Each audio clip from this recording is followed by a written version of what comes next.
तो सतपाल मलिक मैंने और राजेंद्र चौधरी ने कुछ और छात्र नेताओं के साथ मिल करके भारतीय क्रांति दल ज्वाइन किया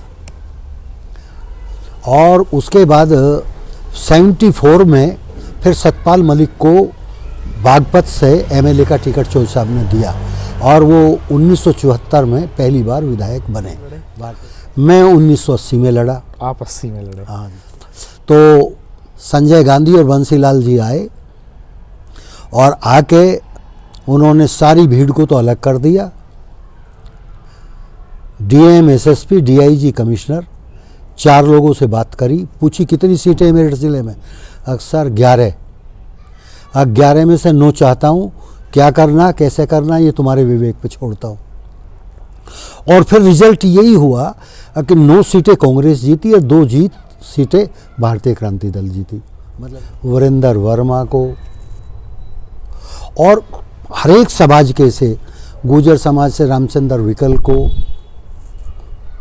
और चौधरी पीतम सिंह, वो भी गुजर थे, उनको सर्व समाज के लोगों को उन्होंने प्रोत्साहित करने का काम किया। बना दिया चौधरी साहब को, लेकिन उनके सहयोगियों को उनके कहने से बनाया नहीं। बाद में रिजल्ट ये हुआ कि चौधरी साहब ने उनकी गवर्नमेंट से इस्तीफ़ा दे दिया।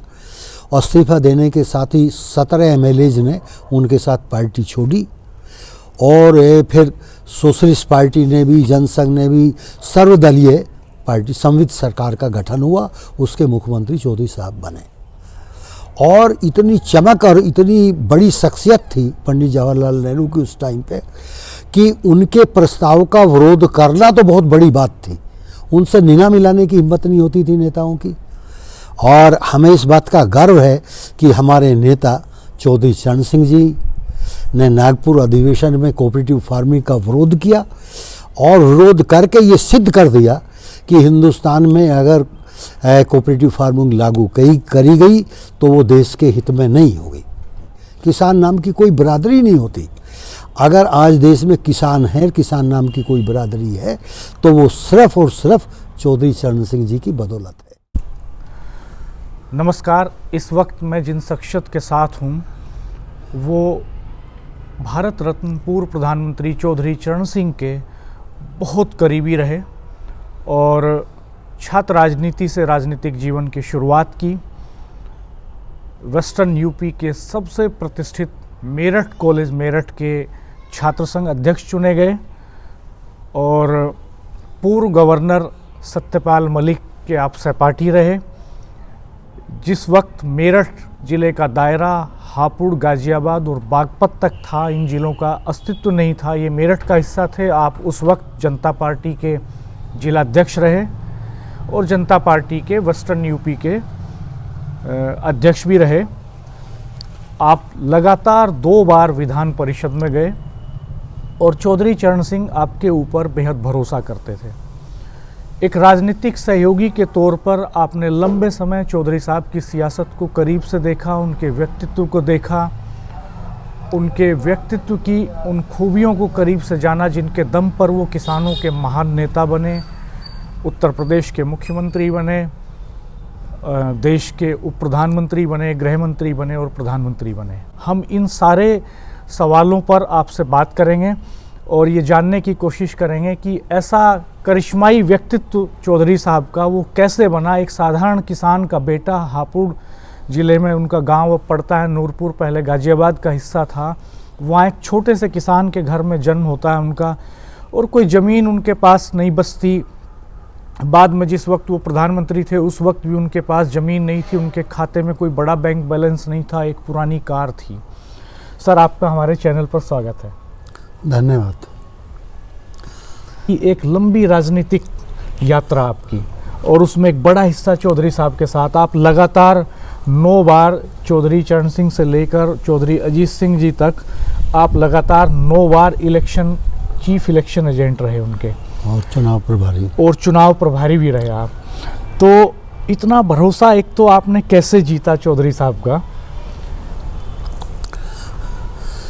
चौधरी चरण सिंह जी हिंदुस्तान की राजनीति में अगर मैं ये कहूँ कि वो सबसे ईमानदार नेताओं में से एक थे तो ये अतिशयोक्ति नहीं होगी।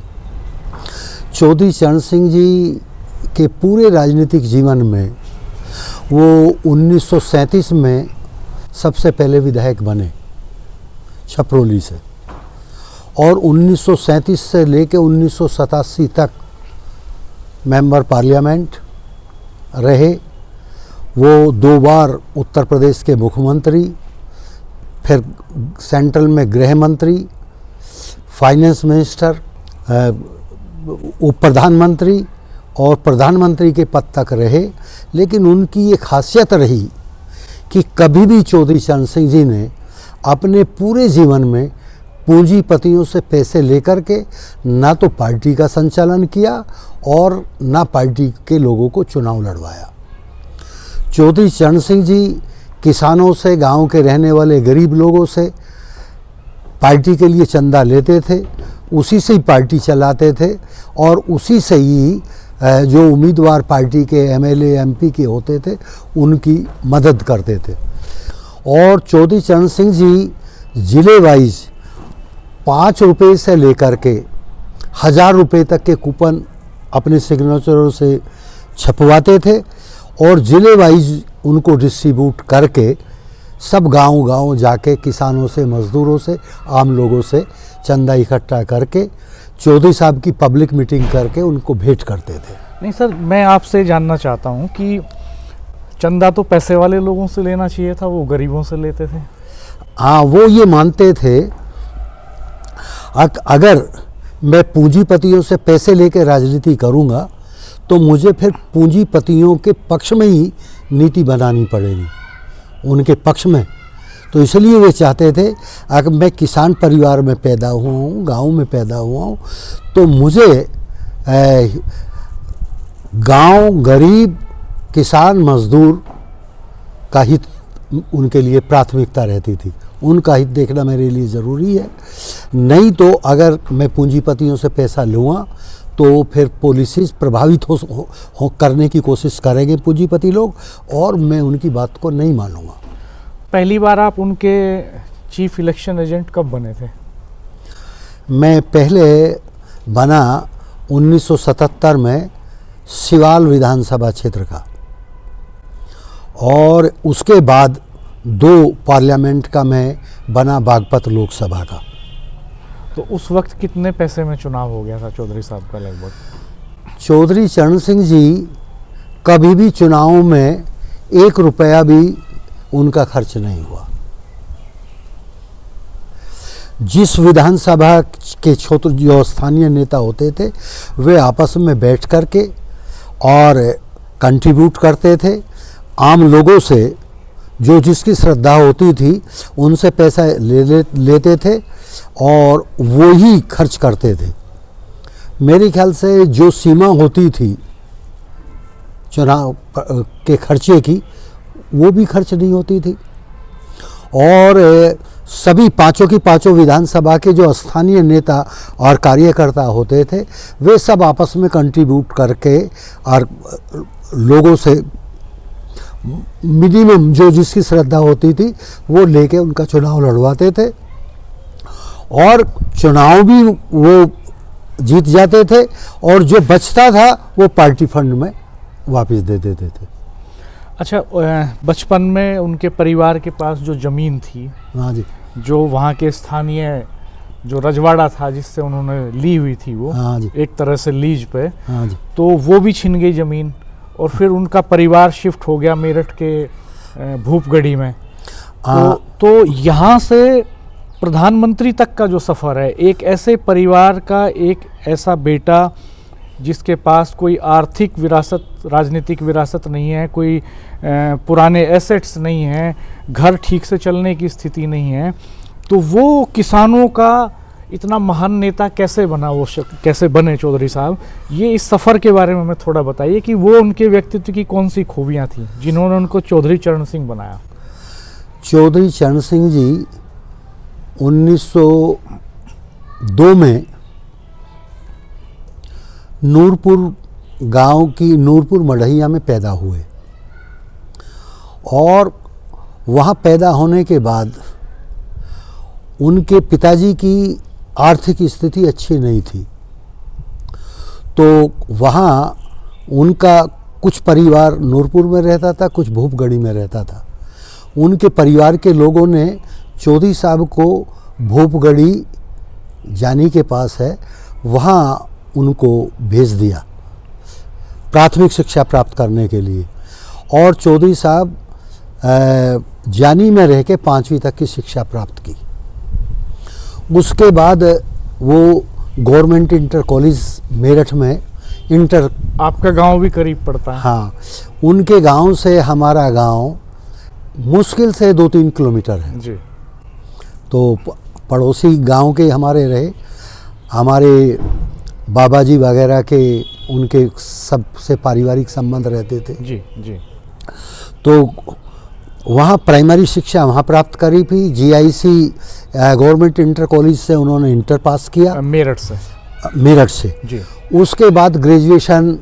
चौधरी साहब जीआईसी मेरठ के स्टूडेंट रहे? हाँ जी। तो छठी से और किस क्लास तक यहाँ पढ़े हैं वो? छठी से इंटर तक। इंटर तक। उसके बाद वो आगरा कॉलेज में उन्होंने बीएससी पास की जी। और बीएससी पास करने के बाद में फिर उन्होंने एमए हिस्ट्री किया और फिर वो मेरठ कॉलेज में आकर उन्होंने एलएलबी की। फिर जब चौधरी साहब ने कांग्रेस छोड़ करके पहले जन कांग्रेस और फिर भारतीय क्रांति दल बनाया, तो चौधरी साहब ने 1973 में मुझे सतपाल मलिक को बुलवाया, सर्किट हाउस में आए वो, और वहाँ हम लोगों को बुलवाया मेरठ सर्किट हाउस में, और बुलवा के कहा तुम सोशलिस्ट के चक्कर में पड़ते हो, तुम पार्टी में आओ और पार्टी के लिए काम करो, मेरे साथ लगो। तो सतपाल मलिक मैंने और राजेंद्र चौधरी ने कुछ और छात्र नेताओं के साथ मिल करके भारतीय क्रांति दल ज्वाइन किया। और उसके बाद 74 में फिर सतपाल मलिक को बागपत से एमएलए का टिकट चौधरी साहब ने दिया और वो 1974 में पहली बार विधायक बने भारतीय क्रांति दल से, बागपत से। बागपत से। और फिर आप कब लड़े? मैं 1980 में लड़ा। आप 80 में लड़े? हाँ जी। तो वो इलेक्शन लूज कर गए आप, वो हाँ, नहीं कर पाए। अब जब बंसीलाल जी को और संजय गांधी का चुनाव था, चौधरी साहब की और मोरारजी देसाई की बात बनी नहीं, जनता पार्टी का विघटन हो गया और चौधरी साहब ने जनता पार्टी से अलग जनता पार्टी सेकुलर बनाई और महिला का चुनाव चिन्ह हुआ। तो तभी पार्टी बनाई और तभी ये चुनाव चिन्ह अलॉट हुआ, तभी चुनाव हो गए और इंदिरा गांधी दोबारा प्राइम मिनिस्टर बन गई और संजय गांधी का वर्चस्व कांग्रेस पार्टी पे बन गया। तो संजय गांधी और बंसीलाल जी आए और आके उन्होंने सारी भीड़ को तो अलग कर दिया। डीएम, एसएसपी, डीआईजी, कमिश्नर 4 लोगों से बात करी, पूछी कितनी सीटें मेरठ ज़िले में? अक्सर 11। 11 में से 9 चाहता हूँ, क्या करना कैसे करना ये तुम्हारे विवेक पे छोड़ता हूँ। और फिर रिजल्ट यही हुआ कि 9 सीटें कांग्रेस जीती और 2 सीटें भारतीय क्रांति दल जीती, मतलब ये जो जनता पार्टी सेकुलर जीती। जी। अच्छा, वही रिजल्ट रहा। जब कांग्रेस की गवर्नमेंट आ गई सेंट्रल में तो उन्होंने अजय राज शर्मा को एसएसपी बनाया और जो एसएसए थे भारतीय क्रांति दल के खिलाफ लोग थे वो सारे अधिकारी नीचे से लेकर ऊपर तक पोस्ट कर दिए। और संजय गांधी तो मन मर्जी की राजनीति करते थे पूरी। आप लोग जानते हैं। थोड़ा ये बताइए कि जैसे यहाँ आप चौधरी साहब के संपर्क में आए तो आगे बढ़े, तो ऐसे नेताओं की लंबी फेहरिस्त है। कहा जाता है कि एक तरह से फैक्ट्री थे नेता बनाने की चौधरी साहब। हाँ। और ख़ास तौर पे जो पिछड़े तबके थे उनमें से बड़े पैमाने पे उन्होंने नए लड़कों को आइडेंटिफाई किया। अभी आपसे ही बात मेरी हो रही थी तो आपने कहा कि उनको आदमी की परख उनकी बड़ी शानदार थी। तो ये कैसे करते थे वो, थोड़ा ये बताइएगा। और कौन कौन नेता ऐसे हैं जिनको आगे बढ़ाने में उनकी भूमिका रही, खास तौर पर राष्ट्रीय राजनीति में, प्रदेश स्तर की राजनीति में? यहाँ ज़िले की कांग्रेस की राजनीति में चौधरी साहब और काकोरी कांड के फ्रीडम फाइटर विष्णुभूषण दुबली से वो नज़दीक के संबंध उनके रहे और ज़िले में भी और प्रदेश की राजनीति में भी एक दूसरे के अच्छे सहयोगी रहे। उसके बाद पश्चिमी उत्तर प्रदेश में उन्होंने रघुवीर शास्त्री को, वीरेंद्र वर्मा को और हर एक समाज के से गुर्जर समाज से रामचंद्र विकल को और चौधरी पीतम सिंह, वो भी गुर्जर थे, उनको सर्व समाज के लोगों को उन्होंने प्रोत्साहित करने का काम किया। दलित समाज से हरिजन थे, हरि सिंह हमारे गांव के पास पांचली के, उनको तो सर्व समाज के लोगों को उन्होंने प्रोत्साहित करने का काम किया कांग्रेस में भी।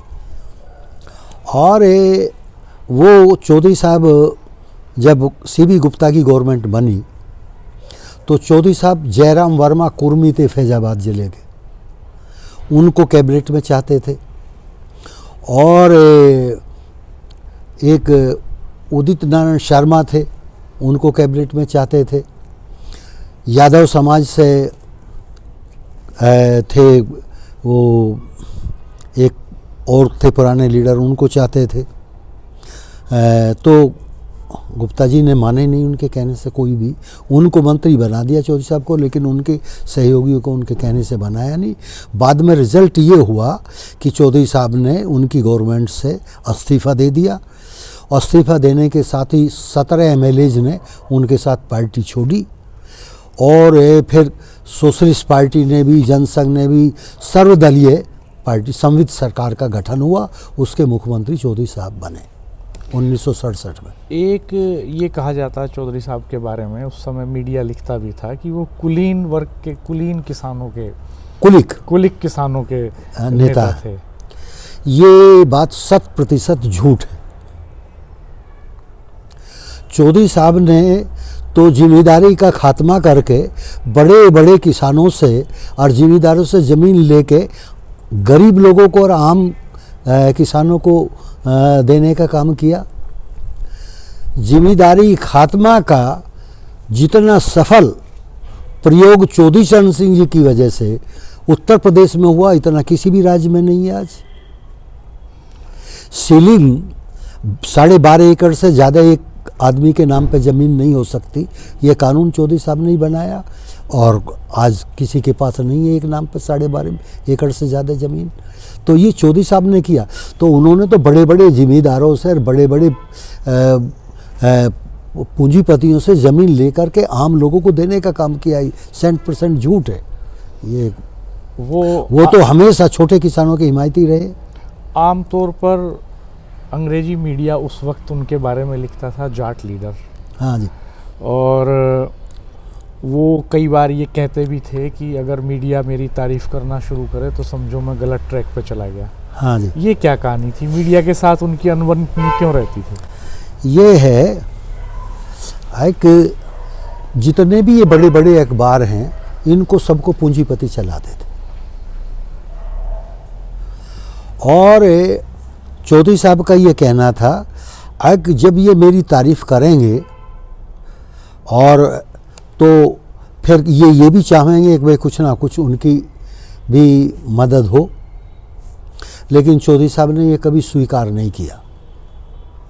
उन्होंने कहा कि मैं पार्टी जीतो ना जीतो, गवर्नमेंट बनो ना बनो, लेकिन मैं जिस समाज में मेरा जन्म हुआ है और जिस समाज को प्रोत्साहित करने का मेरा उद्देश्य है, मैं उससे नहीं भटकूंगा।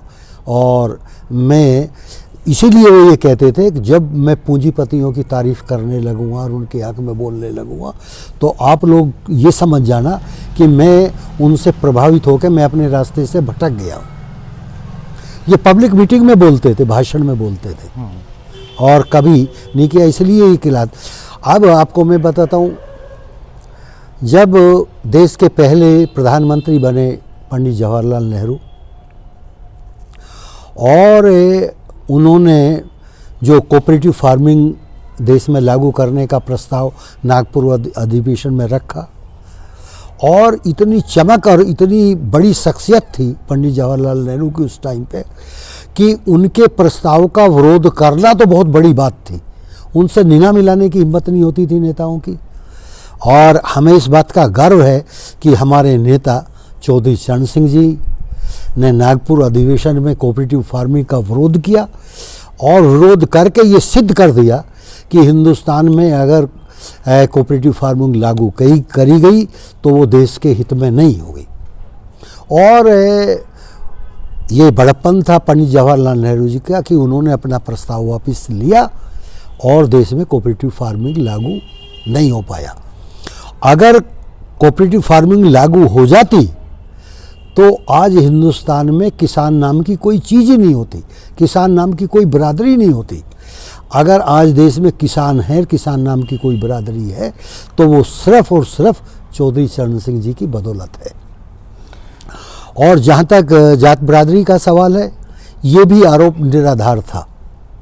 चौधरी चरण सिंह जी ने उत्तर प्रदेश में जब वो मंत्री थे तो उन्होंने जवाहरलाल जी को फिर चिट्ठी लिखी और जातिवाद के खिलाफ, और उन्होंने सुझाव दिया कि सरकारी नौकरियों में गांव देहात के जो लड़के हैं कुछ परसेंटेज ऐसे जो वो दूसरी जात बरादरी समाप्त करने के लिए दूसरी बरादरियों में शादी करते हैं, तो उनको कुछ परसेंटेज रिजर्वेशन देना चाहिए ताकि ये जात बरादरी समाप्त हो।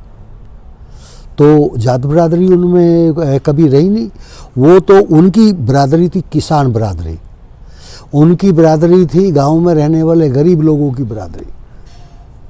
तो इसीलिए उन्होंने गांव, गरीब और किसान की लड़ाई हमेशा आजीवन लड़ते रहे हो और उनके भले के लिए ही उन्होंने काम किया। कई बार ये कहा जाता है कि चौधरी साहब ने सत्ता के लिए जो है बहुत सारे दल बदले बनाए, और जनता पार्टी की जो सरकार थी खुद प्रधानमंत्री बनने के लिए उस सरकार को अस्थिर कर दिया उन्होंने।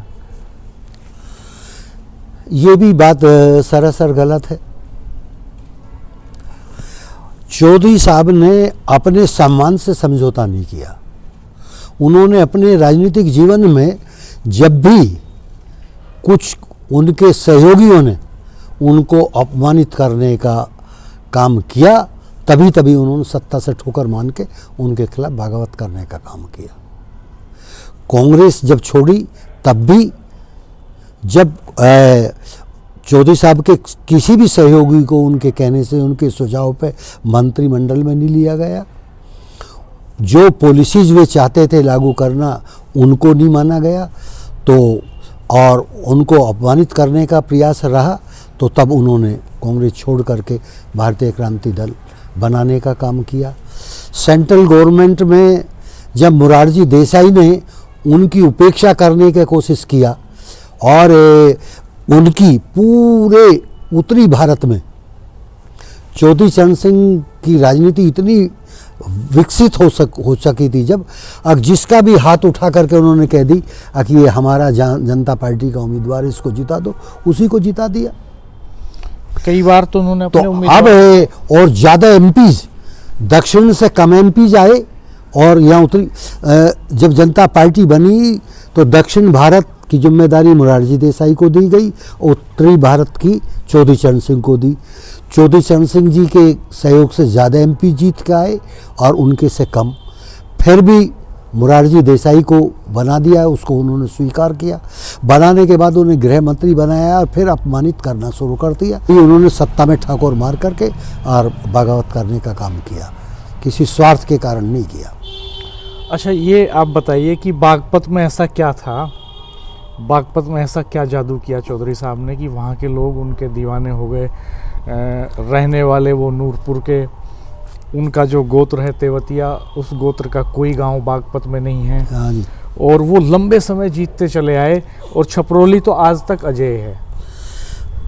ये है एक तो पहला चुनाव उन्होंने वहाँ से लड़ा जी, और वो चुनाव लड़ते ही उनके सब क्षेत्र के लोगों से पारिवारिक संबंध हो गए। कोई गांव ऐसा नहीं था जिसके 10-20 जिम्मेदार लोगों के नाम चौधरी साहब के याद ना हो। हालांकि ये बात लागू होती थी पूरे उत्तर प्रदेश में, जितने भी जिले थे, कोई जिला ऐसा नहीं था जिसके जिम्मेदार राजनीतिक लोगों के, राजनीतिक कार्यकर्ताओं के चौधरी साहब के नाम। चौधरी चरण सिंह जी की मेमोरी का कोई जवाब नहीं था। पूरे उत्तर प्रदेश के हर जिले के लोगों के नाम उनके टिप्स पर रहते थे। कैसे करते थे? डायरी में हाँ। लिखते थे? क्या करते थे? नहीं, डायरी में नहीं लिखते थे, मेमोरी इतनी अच्छी थी उनकी, सबके याद रहते थे। हम भी जब मिलने जाते थे तो वो पूछते थे अगर भाई फला फ्रीडम फाइटर रहे हमारे साथी थे, वो उनका स्वास्थ्य कैसा है, या फला आदमी गांव के जो मौजूद आदमी होते थे भाई वो कैसे हैं। जिस गांव के जाते थे उसी गांव के लोगों के नाम लेके वे उनसे पूछते थे। आगे वे चौधरी साहब याद कर रहे थे तो मैं तुम्हारे स्वास्थ्य के बारे में पूछ रहे थे। और जब भी वो मेरठ आते थे तो दिन में मीटिंग करते थे, रात को मेरठ सर्किट हाउस में रुकते थे। अगले दिन किसी न किसी अपने पुराने साथी के यहाँ या अपने पुराने परिवार जिससे उनका अटैचमेंट, सबसे मिलकर तब जाते थे दिल्ली या लखनऊ, जहाँ भी जाना होता था। तो उनसे इतनी आत्मीयता लोगों की थी और दिली प्यार करते थे चौधरी साहब को सब। तो उनके इतने व्यक्तिगत संबंध इतने हो गए और उन्होंने सर समाज को साथ लेके करने का काम किया। जब उत्तर प्रदेश में वो मंत्री बने पीडब्ल्यूडी के, तो जितने भी पूरे उत्तर प्रदेश में मस्ट्रोल में काम करते हैं तो वे दलित समाज के या और वाल्मीकि समाज के या और छोटी बिरादरियों के लोग मस्ट्रोल पे काम करते थे। और वो मस्ट्रोल करके उन्हीं पे पैसा विड्रॉ करते थे अधिकारी लोग, और वे करे जाते थे कई कई साल तक। चौधरी साहब ने एक ही आदेश से ये किए, आज की डेट में पूरे उत्तर प्रदेश में जितने भी ये गरीब लोग डेली बेसिस पे काम करते हैं, इनको मैं अस्थाई, आज से वो अस्थाई माने जाएंगे। सारे कार्य वे मजदूरों को अस्थाई कर दिया। किसानों के लिए जब भी आए, वो चाहे गन्ने का रेट हो चाहे गेहूँ का रेट हो, वो रेट दिलवाने का काम चौधरी साहब ने किया। 1967 में जब वो पहली बार मुख्यमंत्री बने तो केंद्र सरकार ने गेहूं का रेट कम तय किया।